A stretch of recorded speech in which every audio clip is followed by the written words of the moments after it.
আকাশ যতই মেঘলা করুক, যতই মুখ ভার করুক, ঝমঝম বৃষ্টি নামুক, মা আসছে। মা কবে আসছে হ্যাঁ আমি জানি না, তবে বেশি দিন বাকি নেই। আর কুমোরটুলিতে দেখো কি ব্যস্ততা শুরু হয়েছে। বৃষ্টির যেই একটু থামছে, এরা মানে এই দাদারা কিন্তু ঠাকুর বার করে আনছে আর রোদের মধ্যে মাকে শুকাচ্ছে।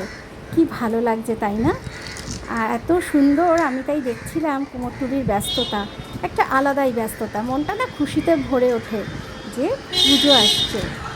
আইলো গিরি শুনল, শুনল খবর, কইল নারদ মুনিতে, আইলো আমার প্রাণলো আমার, আইলো উমা বাড়িতে। অধীর আগ্রহে আমরা সবাই অপেক্ষা করছি, কবে আসবে মা, আর যে পারি না। অপেক্ষার অবসান শীঘ্রই হতে চলেছে। আর মাকে তৈরি করছেন যারা, তাদের সত্যি কথা হাতে জাদু আছে।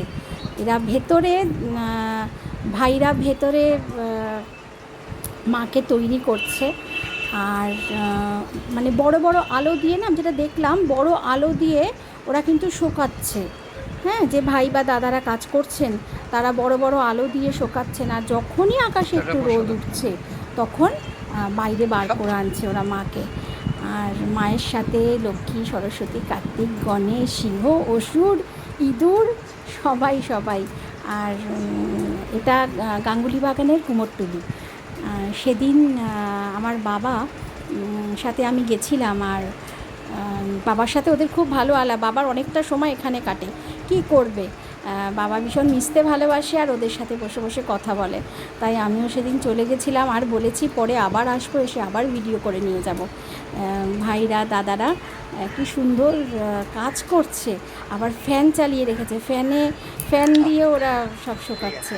আর বাইরে যেই একটুখানি রোদের মুখ দেখছে, সঙ্গে সঙ্গে কি কষ্ট, ওরা কিন্তু বাইরে বার করে নিয়ে যাচ্ছে মূর্তিকে, আর বাইরে শোকাচ্ছে, আবার ভেতরে আনছে। অনেক কষ্ট করছেন এনারা।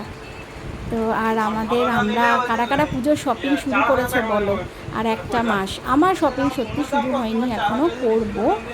আর আমি শুধু না দেখেই যাচ্ছিলাম। মানে প্যান্ডেলে তো একরকম করে দেখি, যখন এদেরকে মানে মূর্তিদের কাপড় চোপড় পরানো হবে, চক্ষুদান হবে, মহালয়ার দিন চক্ষুদান হবে। তো এত সুন্দর নিপুণ করে এই যে মাটির কাজ, হ্যাঁ আমি প্রত্যেকটা খুঁটিয়ে খুঁটিয়ে দেখছিলাম। কি সুন্দর হাঁস, কার্তিক, মানে কী করে এটা সম্ভব, কী করে এটা মানে পারে। হ্যাঁ, কুমোরটুলি যারা মৃৎশিল্পী আছেন তাদের সত্যিই অসাধারণ ক্ষমতা, হাতে এদের জাদু আছে জানো তো।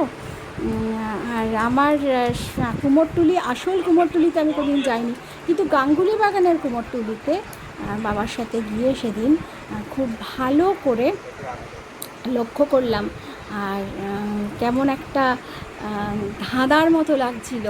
আমি প্রত্যেকটা ঠাকুরের গলিতে গলিতে ঢুকছিলাম আর অবাক হয়ে দেখছিলাম এদের হাতের নৈপুণ্য।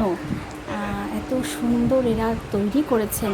হ্যাঁ, মাটিকে তাল তাল মাটিকে প্রথমে ডলে নিয়ে, তারপরে জলে ভিজিয়ে, হ্যাঁ ছোট বড় সমস্ত ঠাকুর